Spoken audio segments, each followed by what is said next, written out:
It's presented by EMEE, the European Music Exporters Exchange.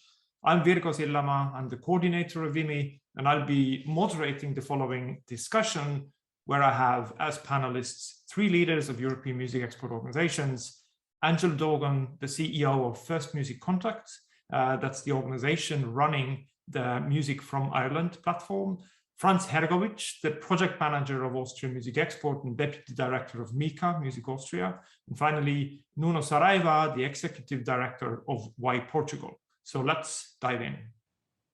Let's start the discussion. And just for a round of introductions, let's hear from each and every one of you very briefly about the organization that you manage and what you do for your local music sector. And let's start with Angela. Hello, everybody. My name is Angela Dorgan. I'm the CEO of First Music Contact. And First Music Contact is resourced by the Irish government through the Arts Council to resource the popular music and independent sector in Ireland. Our approach to resourcing the sector starts from the musician out. So we have developed a pipeline of a program to build infrastructure around artists and those who work with them at each stage development of their careers. So to that program, we have breakingtunes.com, which is an online music portal showcase where artists can build a profile, add their shop front, add all their streaming services, and also indicate what they're looking for, whether they have a manager or seek a manager, label, publisher, and so on. We also run free information and advice sessions for artists, and I see about 500 artists for mentoring sessions every year. We also run have launched a regional development plan where we are trying to bring everybody from all parts of Ireland in line with getting the same access to the same information, professional development and advice as each other. The next stage of our talent pipeline is Ireland Music Week, where we have a judging panel of international professionals who select from an average about 500 applications a year, select 50 artists to showcase at a live, usually live event. This year and last year, it has become a digital event.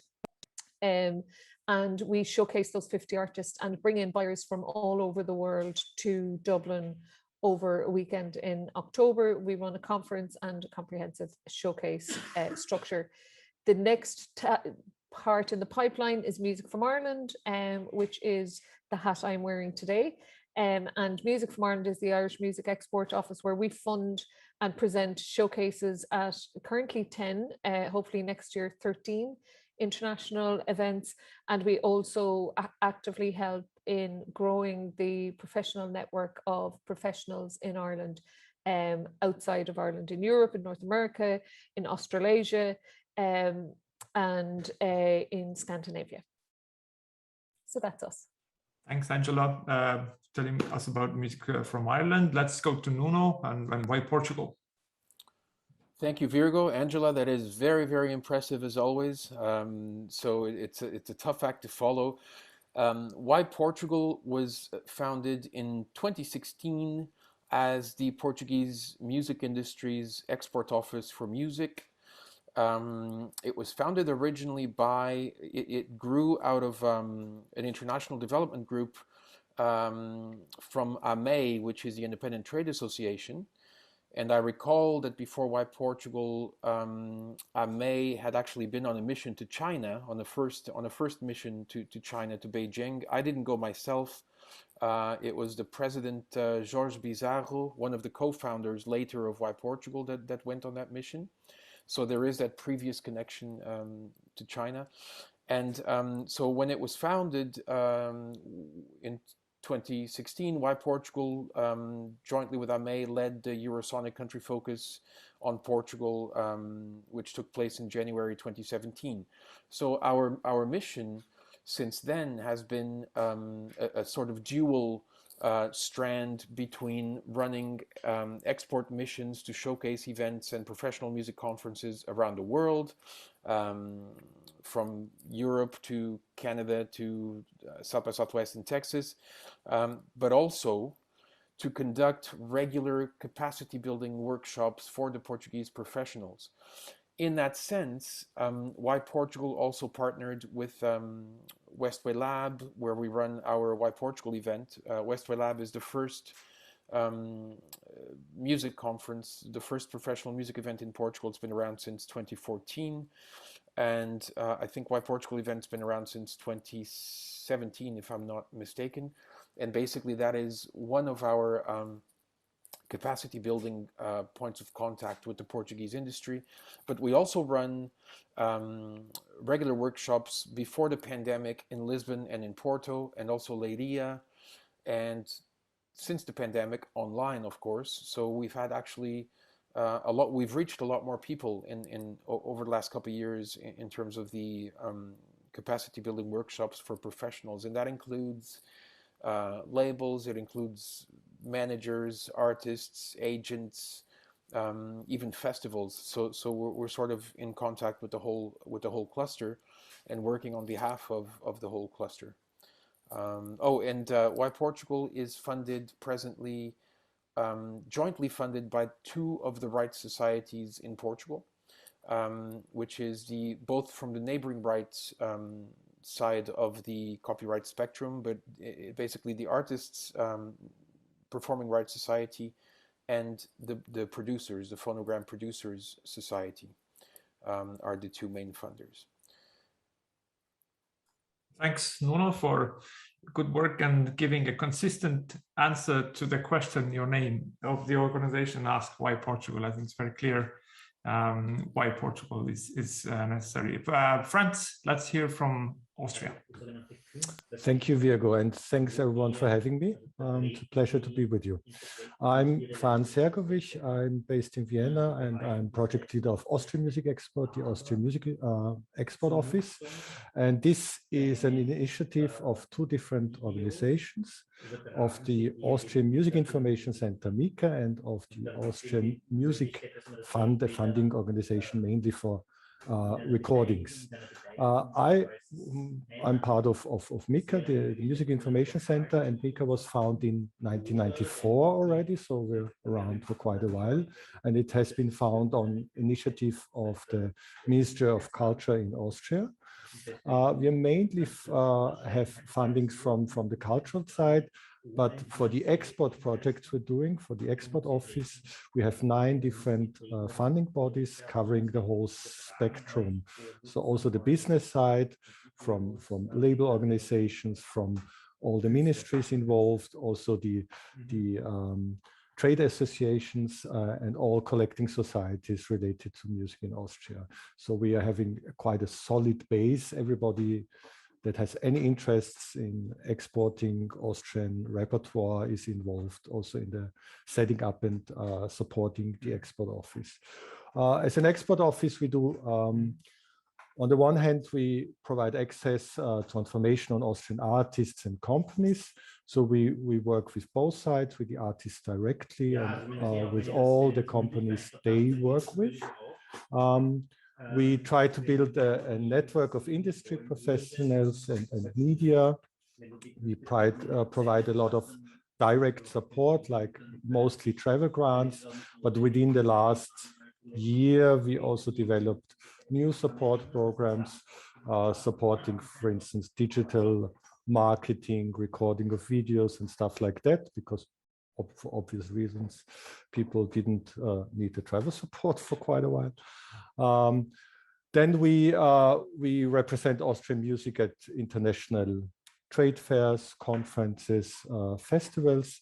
We also do, for instance, a showcase festival in Vienna together with the festival partners. So there we do the conference part. It's called Waves Vienna, and it just happened last week for 3 days. We were very lucky that we could this year do a physical edition. We had a lot of international guests coming to Vienna, and we had live music. So this was amazing. At this conference, we usually have something like 1,000 professional delegates. And usually we do have 2 focus countries. In this year, we made a regional focus on all the countries along the Danube. So it was more than 10 countries, and we managed to invite people from Moldova, the Ukraine, Serbia, a lot of countries which are quite far away, but still with all the restrictions could make it to Vienna. And of course, we do a lot of promotion, and this is what we already do as a music information center, which is a really strong, we have a very strong focus on capacity building programs. So we do like something like 1,300, 1,400 advisory sessions every year, and something like 40, 50 workshops. Thanks, Franz, Nuno, and Angela for the presentations. And in case you're more interested in European export offices and what they do, there's a video session, video ID that you can also check out that presents EMEE itself. So see that and become acquainted to our members, of which there's 29 of them today. But today we're speaking on IMX platform. We can assume that there's a multitude of Chinese artists, music professionals, music companies listening to our session today. And their interest in European music markets and music sectors might be twofold. Firstly, to come to perform in Europe, to build up a career of performing and why not also selling recorded music to European audiences. On the other hand, perhaps you're interested in European talent and interested in seeing that talent end up also on Chinese stages and Chinese platforms, etc. I think music export organizations are a good place to start with or speak to about both of these sides. But let's then start with how can Chinese music companies think about coming to Europe? And the good reason that you can address this is because export offices do a lot of exporting within Europe as well. So European music exporters are most experienced in exporting in Europe, within Europe. So let's maybe start with some comments about presenting the Europe as a whole, about the fact that there's a lot of countries, that there's a lot of borders to cross. And since all of you work closely with some of the showcase platforms, maybe that's a good place to start to open up why and the showcase platforms could be good places to start. Let's start with Nuno. You mentioned Westway Lab, an event you've been working with for quite a while. Yes, I think you're right, Virgo. I think that you know, different events around Europe, from the bigger ones like Ripperbahn in Hamburg to the smaller ones like Westway Lab in Portugal, are good places to start to get to know the Portuguese industry. I would always advocate the good advice that Mirko Whitfield from South by Southwest once gave me, or not me, but some of the Portuguese artists, which is, it's always better, I think, to go to these events as a delegate first to get to know how they work before you send a showcasing artist wherever it is you want to go. So, you know, I would advocate that perhaps a visit from a Chinese delegation to a few events, well-chosen events around Europe, you know, of course, in this case, Ireland Music Week, Waves Vienna, Westway Lab, maybe Ripperbahn and Tallinn Music Week, for example.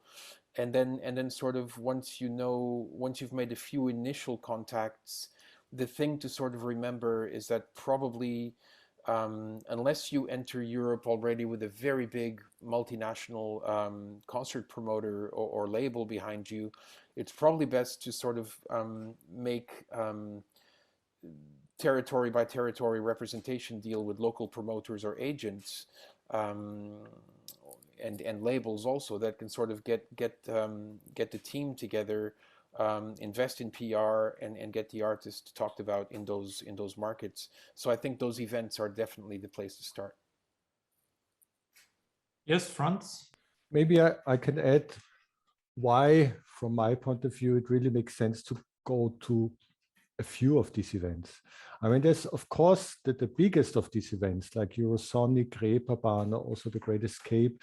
They have representatives from the whole of Europe coming.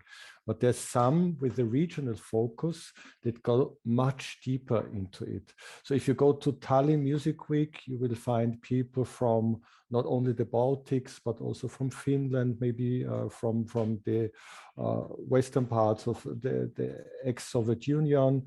If you go to Vesiena, you have all the Eastern European people, and many of them wouldn't make it to the big events like Eurosonic or Reeperbahn.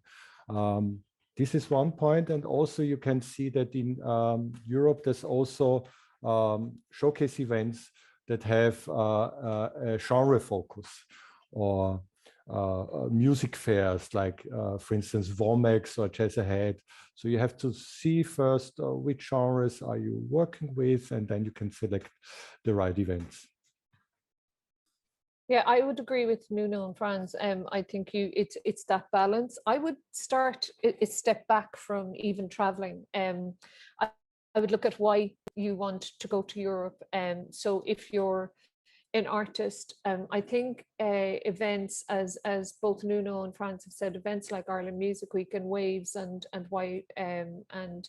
Portugal, Westway Labs, what they have is artists from that country. So I think a really interesting way to look at it from a Chinese artist perspective is, are you open to collaborations? And if you are, even before you start to apply to showcase at some events, and look at the restrictions around that as well.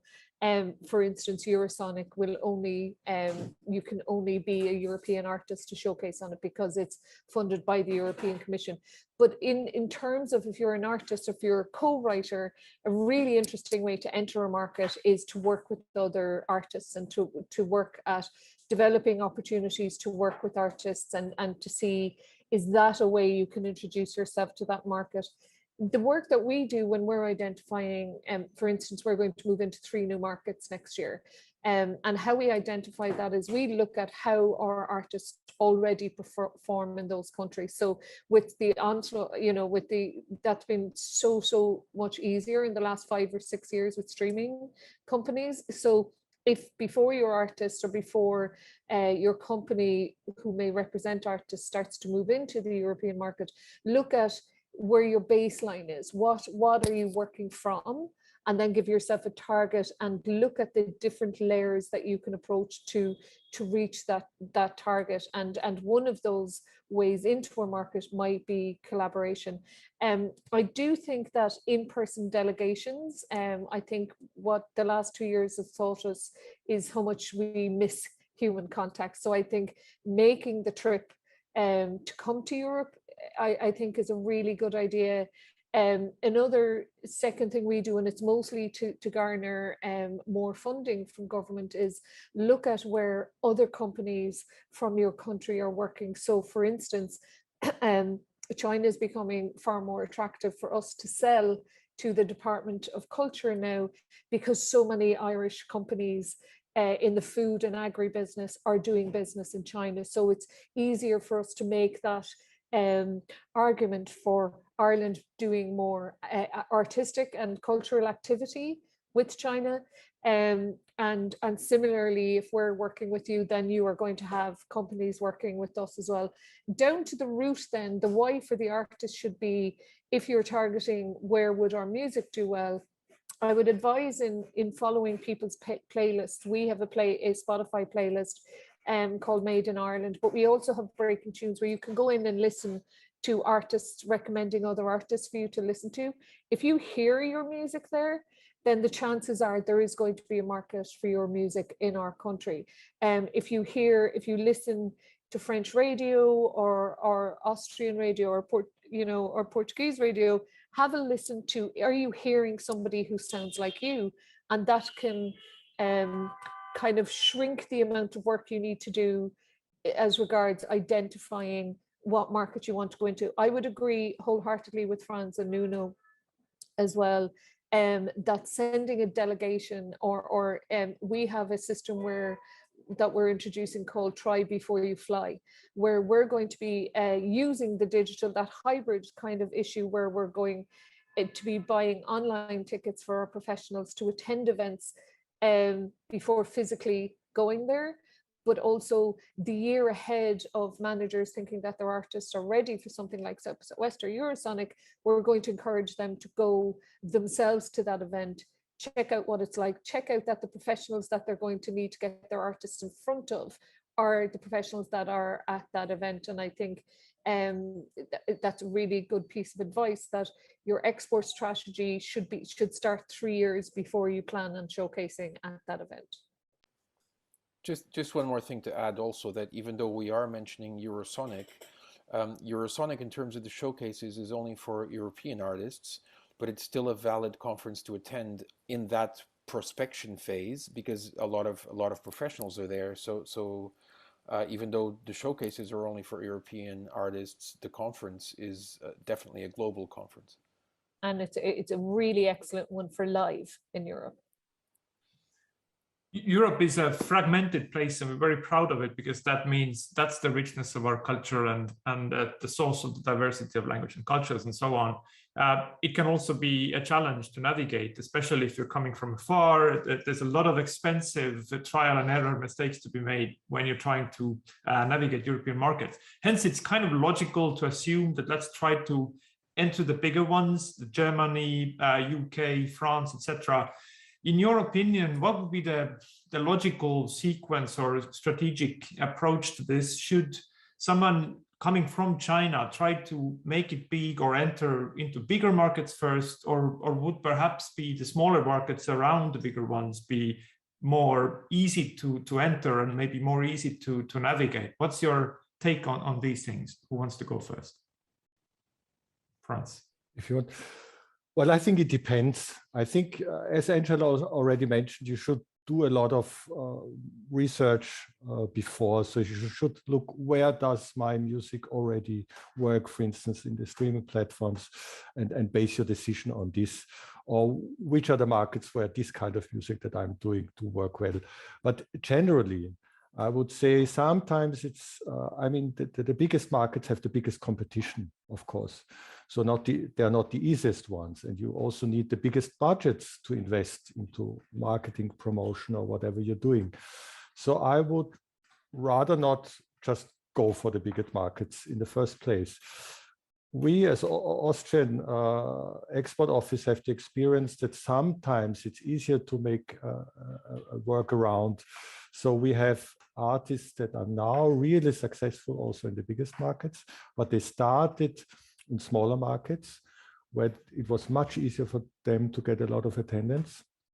For instance, Paros Stellar is an artist that now plays huge festivals. And even before he was successful locally in Austria, he was already big in Greece and in Bulgaria, in the southeastern parts. But a lot of other acts didn't just found worth working with. So I think this can definitely be a good idea to go for the smaller markets. And then you always should think regionally. So there's if you think about, for instance, I have most of the experience, of course, from Austria. If you think Germany, okay, this is a huge market, but Germany is not alone. If you do Germany, you will also find promoters and agencies that not only do Germany, but maybe also do Austria and Switzerland. So there's always a regional aspect in Europe. It's true, there's a lot of borders, there's a lot of single countries, which is maybe challenging, but a lot of the companies work throughout crossing borders. So you don't have to have a touring agent who only does this very small country. Most of them work the whole region. Anybody wants to add? Comment? Yeah, I would agree. I think I would always follow the music. So I think partnering up, a really good thing that we do in the US market is we try and help our Irish artists and their agents get Irish artists onto tours with artists who sound like them, so that someone else is doing the difficult work. So if you can get yourself onto a tour of a European artist who is targeting the audiences you're targeting, it depends on the stage of development of the artist. But if you have an artist who is signed to a major in China and they're trying to break the market, use your market in China and see what other artists that are similar to you from that label are touring Europe maybe at that time, and get it. I think that's at the higher end, at the developing end, that's a really useful strategy to get on someone else's tour. I also think follow language. So there are unlikely pairings when you go after people's taste, because after all, music is about you performing on stage and it making an emotional connection with an audience. Look at what different audiences have in common. So you find that music that is really well received in France will be really well received in North African countries. You could group all the English speaking countries together. Tastes in the UK and Ireland are very similar. Tastes in the UK and are in the US and Canada are similar. Australia, New Zealand grouped together. South America and Spain and Portugal are unlikely markets to group together, but actually there's a language similarity there. Similarly, the Nordics. Oh, Nuno's disagreeing with me. Good. I like when we disagree. No, absolutely. I mean, Portugal is much more in tune with the Anglo-Saxonic world than the Latin world. More Spain actually, because we find, for instance, we do Primavera in Spain for Irish artists, and we found for an awful lot of them it has opened South American doors far quicker and that it has opened Spanish doors. So rather than going all the way to an event in Mexico or Brazil, we're finding that getting our artists to Primavera Pro is a really good backdoor into some of those markets. So yeah, you're right, Nuno, Spain more than Portugal in those instances. But what I mean, and as Franz said, grouping the German, Austrian, Swiss together, I'd even add maybe Luxembourg in there, or Luxembourg and Holland might go together. So because I find Europe to be very big, but coming from the Chinese market, it's probably a smaller market. So my advice summary again would be follow the music, follow an artist that sounds like you, but also group territories together so you're making intelligent choices, that you're not just doing it one market at a time. And I think, just to complement that, Angela, I think that if in that analysis and in that strategy of sort of opening for artists, if you can make that the extra step, with Why Portugal, we think of it as a music exchange platform, in the sense that if you establish partnerships that are reciprocal, and if there is something that you can offer in China for the European artists that you're partnering with to tour Europe, I think that definitely things will work smoother on a business level if you are benefiting each other in a reciprocal way. Of course, different markets have different dimensions and different particularities, so they're not always going to be sort of it doesn't have to be an even exchange, but there has to be sort of, I think, an effort in both sides to approximate, to sort of bring together the artists simultaneously for the benefit of both. You've mentioned, Angela, follow the music several times. Just to note quickly, this might be sort of self-evident to us working in Europe, but the Chinese music market has its own very rich ecosystem of digital platforms that are not necessarily listened to in Europe, and vice versa. So in your view, what are the most important digital platforms used throughout Europe, so that internationally it would be easier to come and discover European music? You already mentioned Spotify. I think that you post Spotify playlist. I think the regular ones: YouTube, Spotify, Deezer, breakingtunes.com for Irish music. If you find that you're playing traditional Irish music, or as a child you've been inspired by the many times Riverdance has gone to China, and you could be in some remote part of China playing the bodhrán, and we'd love to hear from you if you are, because that would be awesome. But yeah, there are the bigger ones, and Apple, of course. I think there are local The other thing I would say would be look for where people discovered their music. So what points you to a Spotify playlist? Is it a blogger? Is it a local radio station? And I think don't underestimate the reach of traditional market indicators. So curators, bloggers, radio stations, we don't have that much music on TV in Ireland, or specific TV programs, but in the territories that do, look for those TV programs that promote local music or promote international music visiting local markets. But yeah, don't forget the traditional media, the really good music writers, and the really good radio presenters, because they still have a role in directing people to a playlist or to little gems that maybe aren't up on the main streaming services yet. Research was mentioned as well, that do your research. It's not that easy always to find all kinds of information about how markets work, who are the best players, what the channels are, etc. Do you have any suggestions as to where to start finding out how a market is structured in Europe? Maybe about your own markets. For example, do your own organizations offer such information as well, perhaps? Franz. I think my advice has to be, of course, to look at our websites. So if you go to the EMEE website, you find links to all the country partners organizations. And on our website, you find extensive information on the Austrian music market, from very detailed informations, addresses of promoters, of festivals, of clubs, of venues, general information on copyright, everything on trade organizations. We have an Austrian music export handbook with almost 200 pages with a lot of information on it. And even if you don't find exactly what you're searching for, you can also drop us an email and we're happy to help.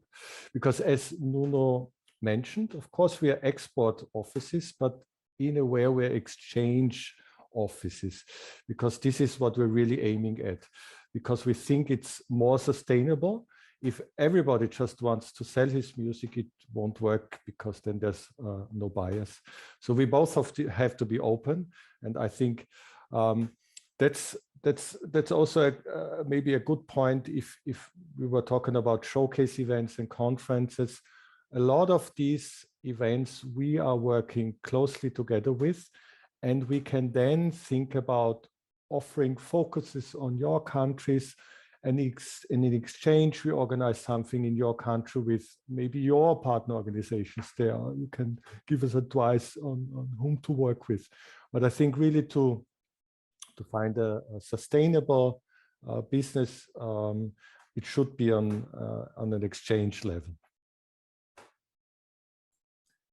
I think, Nuno, you already touched cooperation and collaboration ran through as a potential strategy of coming into Europe, especially if you're more of an independent artist, that artist-to-artist collaboration can be very fruitful. And now, Franz, you mentioned that organization-to-organization collaboration can be very fruitful as well. It's kind of a good segue into the other half of today's topic of how those Chinese music companies seeking to bring European talent to China could work with you, with music export offices. Just one comment on the research side, we haven't touched on it. It's the visa issue. So coming from China to Europe, obviously, there's a row of visa regimes to be navigated. And to my knowledge, there's not yet a very full information gathered into one place yet, but hopefully in the future we can offer also that kind of information in our resource center that's being created by EMEE as well, so that it will be in one place where you could understand how to enter Europe. Here, for instance, you have the Austrian Music Export website, and we have this section service and information, and you have support for local musicians, and then you have information on the Austrian music market. And if you, for instance, click on useful contacts, you find agencies, promoters, collection sites, distribution labels, information, festivals, education, press concert venues. And for instance, touching the visa issue, it's true, there's no site where you can find information on the whole of Europe. But for instance, on this site, you also find in English language all the information on Austria about visa, residence, employment. And I think a lot of other countries also provide this kind of information on their website. I don't know if such information is available from your side, Angela or Nuno, as well. I want to be the Austrian market when we grow up. Yes.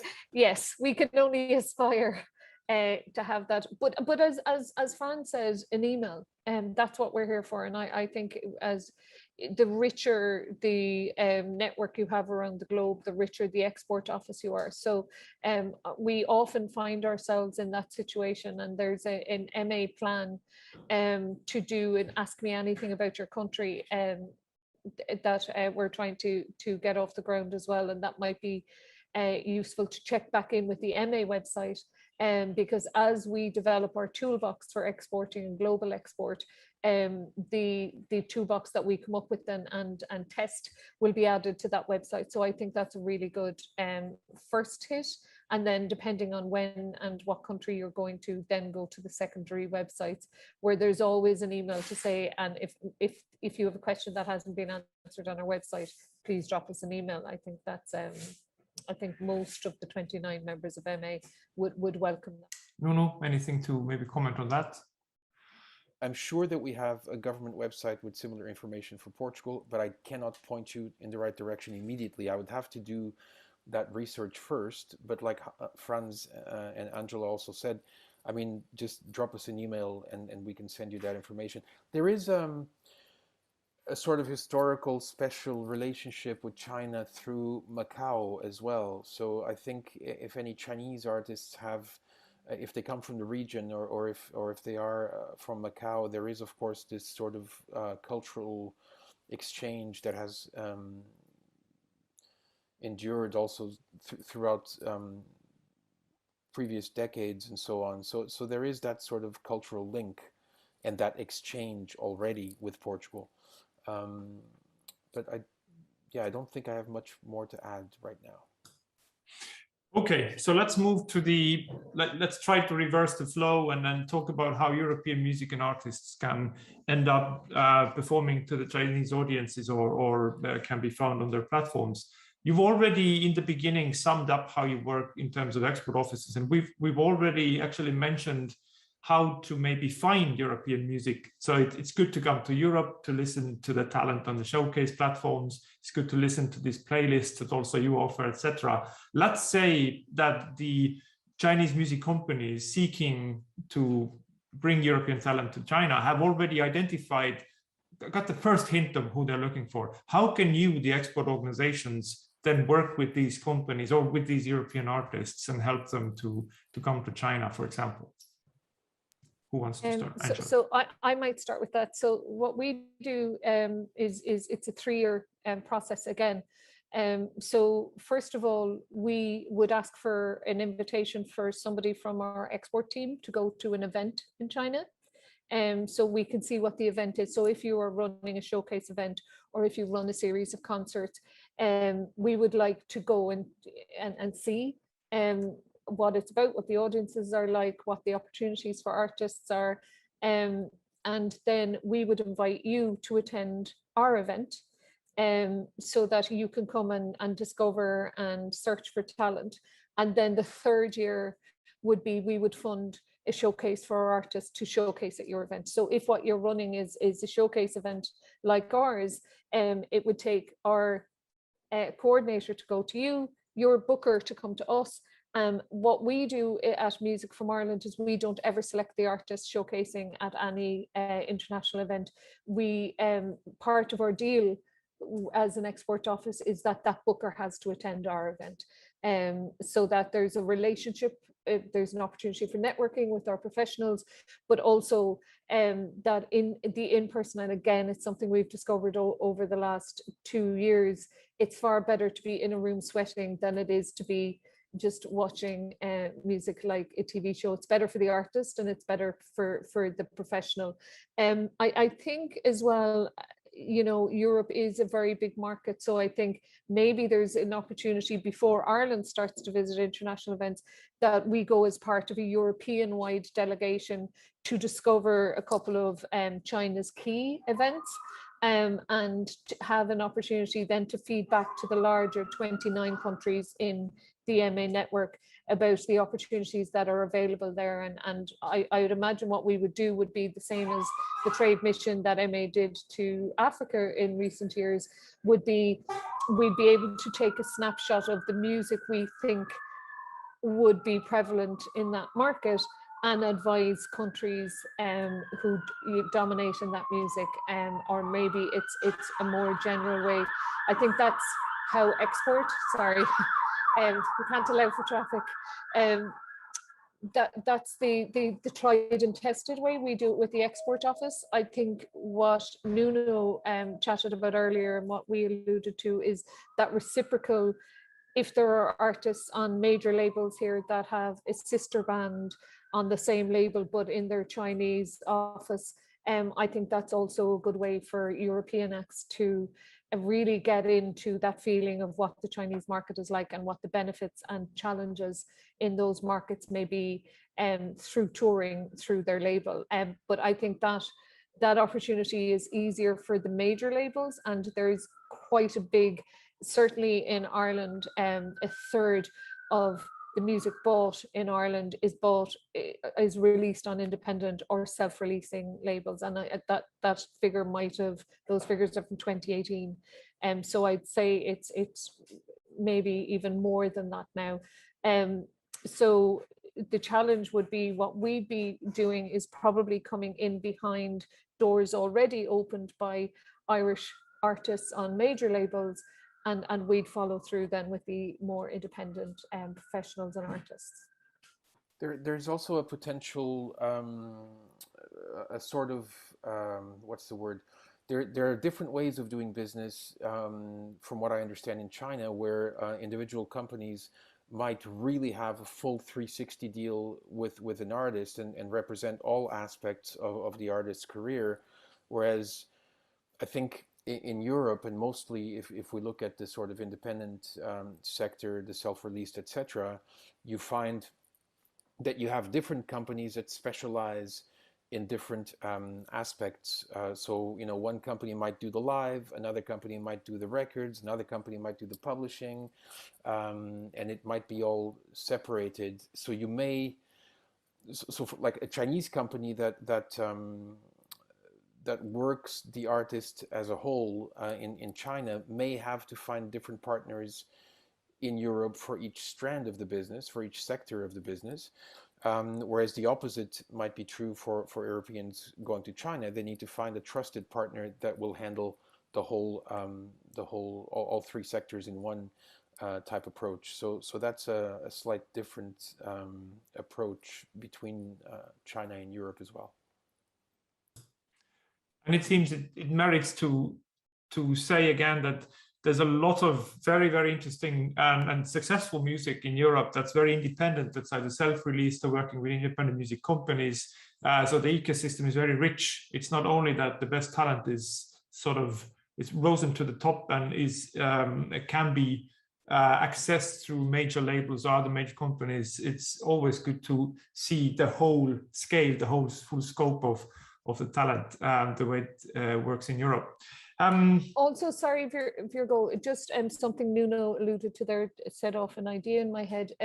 Certainly there are ways to get into markets before you actually physically visit them. And I think music supervision is a really rich, untapped resource there. And I think there are huge opportunities for European artists in China, if we're talking that direction, for, you know, the amount of opportunities to be in an ad or to be on you know, in maybe some TV or film, or be on international films that get a release in China. So there are those more indirect ways into that market as well. And I think for European artists, music supervision is a really growing area for that. Franz? I would also like to add that there's, I think in a lot of countries, there's travel support. So if a Chinese agency or company is interested in working with an European artist, it might be worth double checking with the export office if there's any support available. In Austria, for instance, we do have our own support programs, but we also work very closely with the Ministry of Foreign Affairs, and they have their cultural fora, and there's also one in China, and they would definitely give support to an Austrian artist in being invited, and this sometimes helps. And on the bigger level, I think, as Angela mentioned, as EMEE, we are in different European Union funded projects in which we are testing common European actions. And for instance, one of these actions is trade missions of mixed European countries that go to different areas. We will not test China this year, but we hope that if these trade missions will be successful, and we are quite confident they will be, that there will be additional funding in the next years from the European Commission to allow us to organize missions like that. And I think also this event now could be a good starting point to think about organizing something like this in the next few years. Nuno, would you like to add something specifically about the Portuguese support system in terms of Portuguese artists to China, or is everything sort of being said already? No, I think, yeah, beyond why Portugal, the Artist Society has a showcase fund that we helped set up and manage. And what that is it's sort of a yearly approved list of showcase events through which, by way of a letter of invitation, artists can get travel support to attend those and perform, rather not to attend, to perform at those showcase events. We are working on the other one for professionals to attend, but that's not in place yet. That'll be our next challenge. Okay, so I think we're running out of our time. So just to summarize, so if you're a Chinese artist or an artist manager or a music company, then working with a Chinese artist and seeking your way to Europe, first you need to get some research done on the market. For that, you can visit the websites of European music export organizations, like Franz showed. There's sometimes a lot of information. In some countries, information might not be that much available yet, but it's changing all the time. And if you are not sure where to find these export organizations, you can check out EMEE's website and find links to these organizations from there. And also export organizations such as also Nuno's, Franz's, and Angela's organization can be a good collaboration partners in terms of creating these exchange opportunities between Chinese and European artists and companies. And also on the other side, if you're interested in European talent, again, we have talent on showcase platforms in Europe. There's many of them. You can listen to them on digital platforms. And then again, export organizations can be very good partners in planning and strategizing around getting the talent to China, and also in certain cases having support, especially between maybe the independent talent and so on. Anything in the summary that I missed that you'd like to add? No, I see only not nodding heads. Good, thank you for this very good discussion and these insights, Nuno, Franz, and Angela. And as I said already, if you're interested in EMEE's work, you can check out our video ID in another link, and drop us an email, write to Nuno, Franz, Angela, or other export organizations in Europe for more information. And I'm sure there's much to be done in terms of China-European talent exchange. Thanks for listening, and have a great conference.